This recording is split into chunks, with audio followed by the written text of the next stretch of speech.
Hey guys, OG Albine here, bringing you guys my NCP Wi-Fi Week 7 match against our good buddy Silver and his Floridian Typhlosions. But yeah, if you guys are excited for the vid, want to catch our battles as they go up in the future, and all that stuff, be sure to drop a like, subscription, all that kind of stuff, just so you can do so. But yeah, with that being said, let's jump right in. I do want to give a quick little shout out to my buddy Odds for making us this nice fancy looking new layout. Very happy with how it ended up turning out. It looks super nice, so big shout out to him. His link will be in the description below. But yeah, with that being said, let's jump into the team builder. Did want to do a quick little team recap and all that stuff, just so you can see why I brought the sets that I did and the sets that I brought, just and stuff, all that stuff, so you can get a peek into my thought process and all that kind of stuff. But yeah. So, if you guys did forget, our team consists of the Zygarde, Keldeo, Florges, Mega Aggron, Azelf, Serena, the Drapion, Staraptor, Alola, Marowak, Crustle, and Rotom Fan, while our opponent's team consists of the Mega Gardevoir, Salamence, Raikou, Shaman, Heatran, Vaporeon, Hippowdon, Hitmonchan, Skuntank, Stoutland, and Musharna. So right off the bat, definitely a tough matchup for us. We really don't deal with his offense very well at all, especially the Mega Gardevoir. It kind of just either one taps or just two taps everything on our team. Our best check is our Mega Aggron, which, spoilers, we are bringing, which I'm sure you can see on the layout and stuff like that right now. But even so, after, maybe one switch into Hyper Voice, we can take, a Focus Blaster for that, but after a few switch-ins, it honestly just kills us with Focus Blast, providing he hits. So yeah, that is something that we do have to definitely be aware of and try and build around and, prepare ourselves for. The Salamence can also be very scary after a Dragon Dance, especially if it's Moxie and ends up picking something off. The speed tier just kind of, at +1, kind of just runs through us with a little bit of chip on everything, especially with the build that we did end up bringing. I do think Salamence is a bit pressured in this game to run like 8 different moves, so that is very nice for us. And third biggest threat definitely is going to be that Raikou. Raikou scares the daylights out of me. It can it outspeeds pretty much everything on our team. It has coverage to hit pretty much everything on our team. It honestly only needs T-Bolt, Shadow Ball, and Hidden Power Ice. I do think it needs all 3 of those, though, because if it doesn't have Shadow Ball, then our Marowak completely, walls that thing. If it doesn't have Hidden Power Ice, then our Zygarde can check it very well. So I do expect either, like, a Calm Mind 3 attack set, potentially Choice Locked with, Volt Switch as the fourth move, whether that be Specs or Scarf, but yeah. Other than that, the defensive core of things like Hippo, Vaporeon, Shaman makes it really hard for our potential win cons and, our big offensive threats in Zygarde and Keldeo and stuff like that to really do a lot of work. They all kind of support each other really well and, check the rest of our team very well. So that is something we do have to potentially play around. But yeah, with that being said, let's just jump right in. So first off, we do have our Zygarde here, rocking out with the Dragonium Z. Dragon Dance, 1,000 Arrows, Outrage, and Toxic, 44 HP, 252 attack, and 212 speed with an Adamant nature. The speed allows us to outspeed a max speed timid Heatran, which is very nice, and it allows us to still go modest, which is great. We are running Toxic simply because we want to catch things like the incoming Hippo, the incoming Shaman. Even though it does have natural cure, it'll still take that poison chip and stuff like that. Or the incoming Vaporeon and, hit those with a Toxic and whittle those things down. Zygarde is really good in the late game, provided we play our early game correctly. We can really spam 1,000 Arrows once Shaman goes down. We have Hippo weakened, as well as the Vaporeon. Those 3 all need to be weakened. We are rocking with the Dragonium Z. The problem with Dragonium Z is that we want to use it on 3 different mons. We want to use it on the Hippo, we want to use it on the Shaman, we want to use it on the Hippo, Shaman, and the Vaporeon, which is unfortunate, which means if all 3 of those come, or 2 of those come, we have to chip down the other ones into range of, potential 1,000 Arrows or something like that, to where we can use the Dragonium Z on those and not have to, lock ourselves into Outrage with, potential Mega Gardevoir in the back and then lose one of our best win cons in Zygarde. If I did have to choose, I would prefer to hit the Shaman with our Dragonium Z, because we can hit the other 2 at least neutrally with 1,000 Arrows. It's not doing an absolute ton if they are Fizz Death, but we can chip them into range of it, and we don't have to, hurt ourselves by locking into Outrage on that at that point. So yeah, that is going to be Zygarde. The rest of the team is kind of going to function in a way to where hopefully Zygarde can come in late game and potentially win this for us. So next up, we have our breaker this game in Staraptor with a choice band and the reckless ability double-edged brave bird U-turn quick attack, 4 HP, 252 attack, and 252 speed with a jolly nature. We're running just max speed, 2 speed tie with his base 100s and Salamence and Mega Gardevoir and Shaman and all that stuff. I didn't really think that a couple points extra in bulk were really going to make a huge difference. We probably would have went with that extra bulk if we were running a Scarf set. But we are running Band this week because Band absolutely just runs through his team. There's nothing that switches into a Band Staraptor's double edge or anything like that. Offensive Heatran is always 2-hit KO'd. I believe it does 51 min. Max HP Heatran is 2-hit KO'd after a rock switch in, which is very, very nice. I think Heatran's going to be shook too, so we don't have to worry about like passive leftovers recovery. Of Max Fizz Def Hippo takes, around 60% from a double edge or a Brave Bird, which is great. So if we can get Staraptor in on the right thing, like potentially a Shaman or something like that, we can kind of just click double edge or Brave Bird and pretty much pick something off and knock something out, which is very nice because if he does want to try and switch into one of his Fizz Def Mons, expecting us to be Scarfed, then we can't chip it down. That works very well for our Zygarde in the back, especially if it's something like Hippo, which is, super, super nice. Staraptor probably won't be around very long in this game just with the, potential hazards, recoil chip, and potential sand from the Hippo, but yeah, so Staraptor is just going to form a really, really good break of this game. We have Quick Attack over Close Combat to hit the Heatran because, like I said, we still do 2-hit KO that thing. And Quick Attack is very nice for, like, a Raikou that is, Calm Minding up and we have a chip from something else. Or a potential Dragon Dancing Salamence that is, boosted and we need to pick it off with something.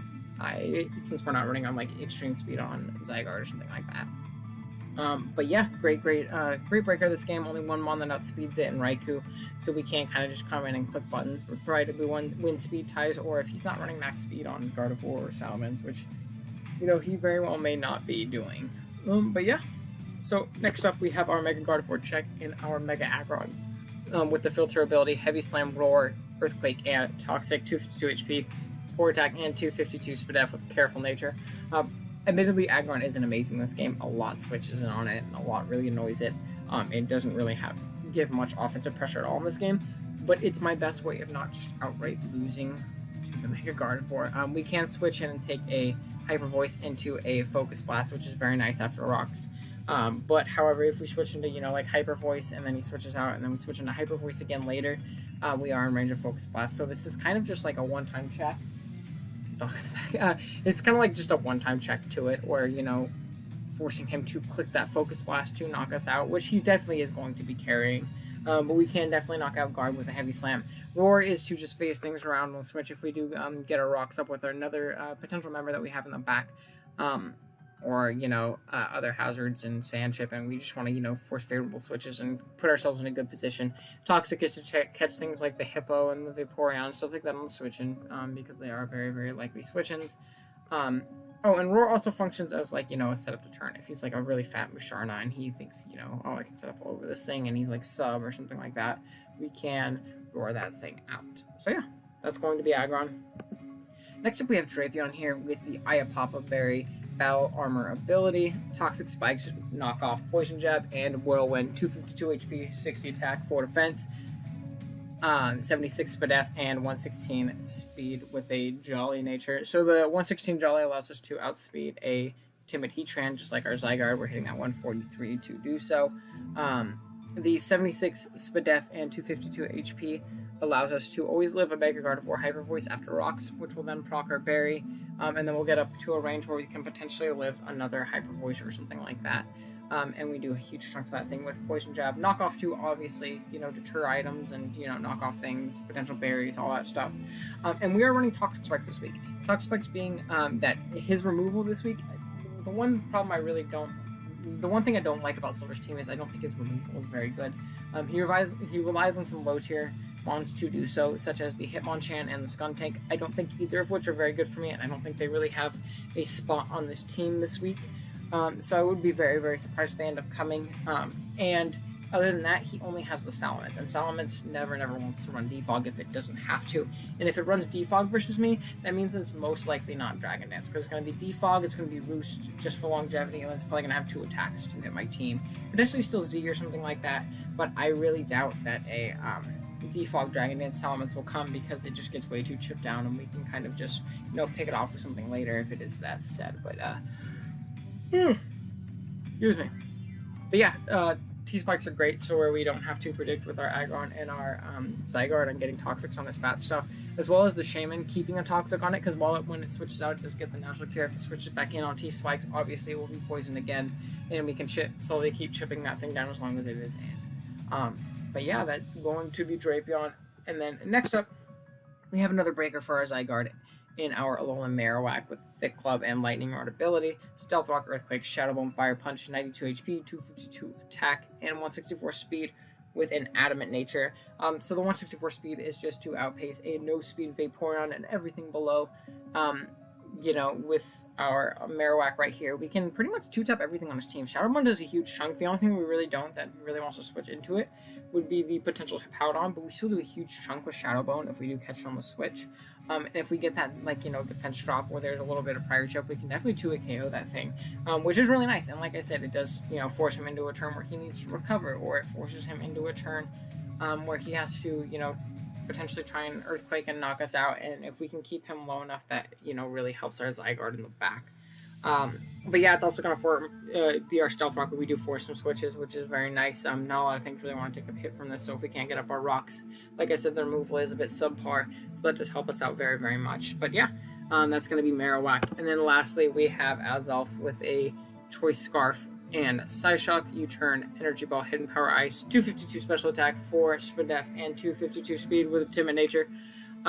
This is going to form our speed control this week for things like the Raikou. We will always outspeed that thing if it's not Scarf. If it is Scarf, we get at the very least speed tight, which is very nice. And it also outspeeds a +1 Salamence 100% of the time, which is great. We're running Psyshock for that Raikou. We're running Psyshock over Psychic in case it is Calm Mind and we need to come in and revenge it with, a little bit of chip. I believe we do, around 40% to a more bulky Raikou. U-Turn for momentum, obviously. Energy Ball for things like the Hippo and things like the Vaporeon, just to hit them super effectively. And Hidden Power Ice for the Salamence, obviously, so we can 100% revenge that thing. Azelf is a great choice card for this week.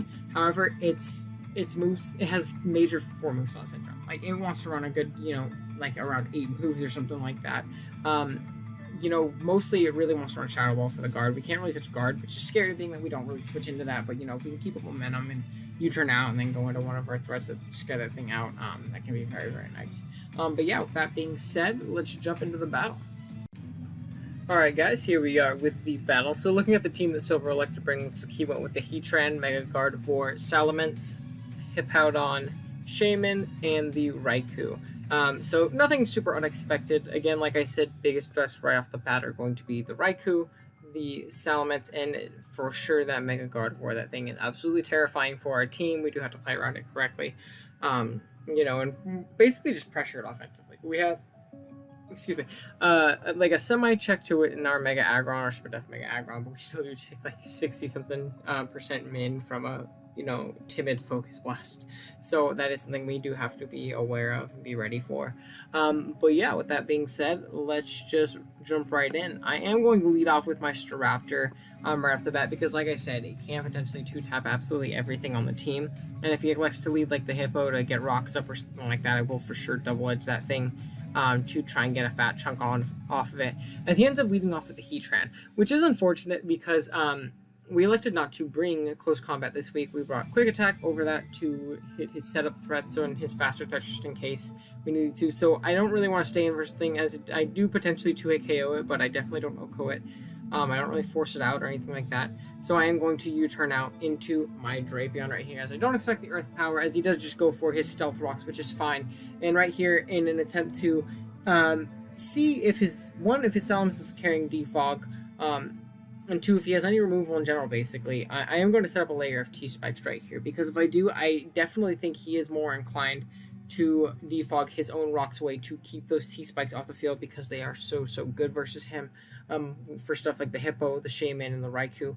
So we do obviously live 1 Earth Power guaranteed. Unfortunately, it just puts us right out of our berry range. That would have been amazing if we would have gotten our berry back from that, but unfortunately we do not. And right here I'm going to set up my second layer of T-Spikes as he elects to pull the switch out into his Salamence.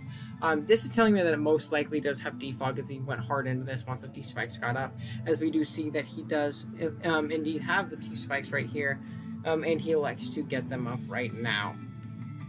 So yeah, unfortunately they're going to go away. I'm going to stay in and just click Whirlwind as to not let this thing set up on me, because if I do let it set up for free, I can pretty much just lose the game right there. As we unfortunately roar out the Raikou right here, which is very unfortunate. I would prefer, potentially something else, but right here I am going to switch out. As he pulls the switch out himself, he doubles into his Salamence. I don't exactly remember expecting what. Maybe he was expecting my Marowak or something of that sort.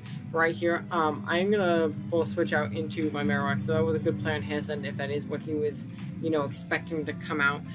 So right here, I am going to switch out myself, expecting like something like the Earthquake to come out, to hit my Marowak pretty hard, which we could live 1, but there's no point in taking that extra chip, as he ends up going just for the Dragon Claw on our Azelf, so kind of punishing our aggressive switch right there. And he is going to switch out, fearing the coverage for it, like, maybe a Z-Dazzling Gleam or a Hidden Power Ice or something like that.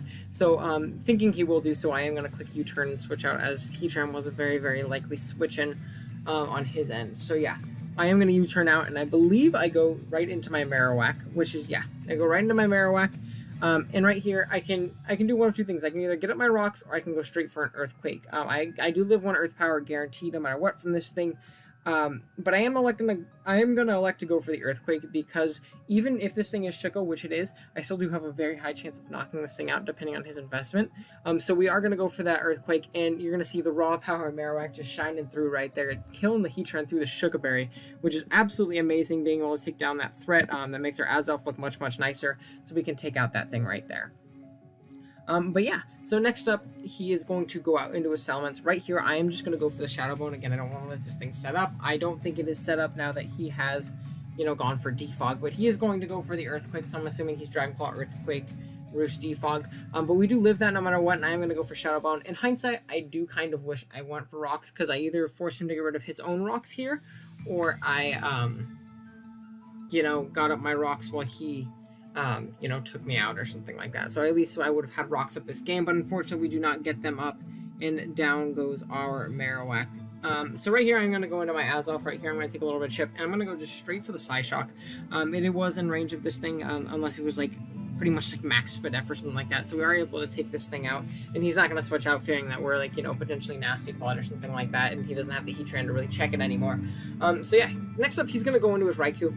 And right here, I don't have a switch in this thing, especially now that my Marowak's gone. I have nothing to switch in this thing, so I'm going to elect to just stay in and go right for the Psyshock and do a huge chunk to this thing, like 60-ish% to it, which is very, very nice, as he does go for the Shadow Ball himself, knocking out our Azelf right here, as we do see that he is Life Orb, so he's going to be chipping chipping himself down little by little. I'm going to go into my Aggron right here, get my Mega off to where I can, threaten this thing out potentially, which is what I'm hoping for, because I'm going to actually end up going for the Toxic. I expected the Powdon to come in, just because you can kind of sit in front of Aggron 100% no problem. Getting that Toxic off would be amazing for Zygarde in the back, which is looking like it can potentially win this game. If I can't chip both those down, I can pop Dragonium on one of them. But yeah, unfortunately I'm going to overpredict a little bit. He does like to just stay in and go for the T-Bolt, and being that he is Life Orb, he is able to 2-hit KOs. If he wasn't Life Orb, we did avoid the 2-hit KO right there, which would have been great. But unfortunately not. So we are going to get the Toxic off, and it looks like the combination of Toxic and Life Orb is going to take him out, but not before he takes us out himself with his Thunderbolt, which is okay, because Aggron wasn't really checking Gardevoir at this point anyways. After it took a Thunderbolt, it was definitely in range of a Focus Blast, which he could have missed, but not something we really want to bake on or anything like that. So right here in this double down, he's going to end up going into his Hippo, and I unfortunately get the short end of the stick. I'm going to go into my Drapion, being that the rocks put me in range of my berry, and if you went into Shaymin, I can get a nice poison jab off on something, I can knock off something, something of the sorts right there. But unfortunately, he's going to get into his Hippo, which is very, very, very bad for us. And I am going to pull the switch out into my Staraptor, expecting the Earthquake or something of the sorts right there. I don't really want to switch in anything else, obviously. But yeah, he is going to elect to go straight for the Curse, which is terrifying. I didn't prep for Curse Hippo. It's a really, really cool bring on Silver Spark. I was not ready for this at all. it honestly just sits in front of a good majority of my team once my special attackers are down. So losing Azolf early was really detrimental. If I would have known that this was cursed, I definitely would have kept it around. Right here, I'm going to go for a Banded Double Edge. You see that it's doing around 50-ish% as he does miss the Ice Fang, which is great for us. Unfortunately, great for us because this is a potential roll to knock him out based on that damage before. But unfortunately, we do not get the roll right here as he is going to go for the Slack Off and get back up. Pretty much out of range of another Double Edge. I don't really have another play other than spamming Double Edge to potentially, knock this thing out, with a crit or something of the sorts. But there's not much else I can do, which sucks because if this wasn't Cursed Hippo, I honestly could have just won this game with Raptor at this point. Provided I win a speed tie against both Shaman and Gardevoir, I can kind of just click Double Edge versus those things and knock them out. So right here, we are going to go for one more Double Edge as we get very, very lucky and we go for the crit, which is amazing because down goes the Hippo, but unfortunately down goes our Staraptor as well. It sucks for our opponent, but at the end of the day, all it did was save us a little bit of differential. We'll skip right there because we are, unfortunately, after this rock switch, and we are in range of a Mega Gardevoir Hyper Voice, and our Zygarde definitely isn't looking. We're not like a Spinef Zygarde or anything like that, unfortunately. And he still does have the Shaman in the back. So if for some reason we do leave the Hyper Voice from the guard in the back and he's not max special attack, we can potentially still win. Man, it's skipping. We can potentially still win if we get up a Dragon Dance and get he's not super defensive Shaman. But it's looking a little bit bleak for us, unfortunately, at this point. So down goes Drapion to the Hyper Voice, and that kind of shows us that he is probably max special attack, because if he wasn't, Drapion probably would have lived too. But right here, I'm going to go into Zygarde. I'm just going to hope for the best. I believe I click Dragon Dance right here. But you're going to see right here that we are going to get knocked out by the Gardevoir. So unfortunately, we are going to drop this game 2-0 to our buddy Silver. Good game to him. He definitely plays this game really, really well, despite us, kind of getting a little bit lucky there with the Staraptor on the Ice Fang Misk and the crit. Unfortunately, there wasn't much I could do other than play for that, but he still put himself in a position where he could win regardless. Silver is a great, great battler, someone I definitely look up to, mods-wise and stuff like that, playing.